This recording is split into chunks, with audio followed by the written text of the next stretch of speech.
শেরপুরে বিএনপি ও জামায়াতের সংঘর্ষের ঘটনা ঘটেছে। সংঘর্ষে আহতদের হাসপাতালে চিকিৎসা দেওয়া হয়। গুরুতর আহত তিনজনকে ময়মনসিংহ মেডিকেল কলেজে নেওয়ার পথে ঝিনাইগাতী উপজেলা জামায়াতের সেক্রেটারি রেজাউল করিম মারা যান।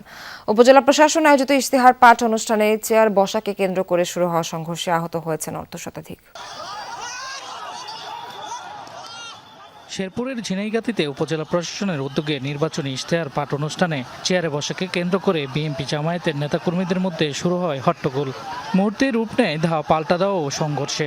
মঞ্চের সামনে রাখা কয়েকশো চেয়ার ভাঙচুর করা হয়। এ সময় কয়েকটি মোটরসাইকেলে দেয়া হয় আগুন।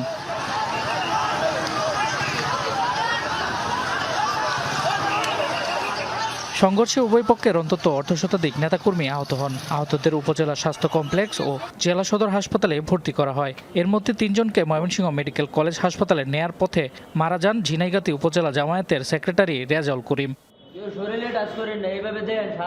আমাদের উপর প্রথম চেয়ার দিয়ে হামলা করছে এবং কি পরে ওরা হুকি স্টিক তারপরে যে ধারালো অস্ত্র টস্ত্র এগুলো নিয়ে আমাদের উপর অতর্কিতভাবে হামলা করে। পরিস্থিতি নিয়ন্ত্রণে আনে সেনাবাহিনী ও পুলিশ। এ ঘটনায় এখনো মামলা হয়নি। মনোনীত মাহমুদুল রুবেল এবং তার সন্ত্রাসীরা অতর্কিতভাবে প্রশাসনের উপস্থিতিতে আমাদের জামাত শিবির ভাইদের উপর হামলা করে। এই নির্মমতার আমরা অবসান চাই।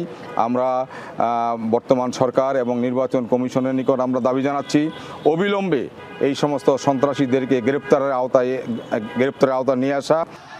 সংঘর্ষে হতাহতের ঘটনায় এলাকায় আতঙ্ক ছড়িয়ে পড়ে। ভোটাররা শান্তিপূর্ণ ও সৌহার্দ্যময় নির্বাচনী পরিবেশ চান।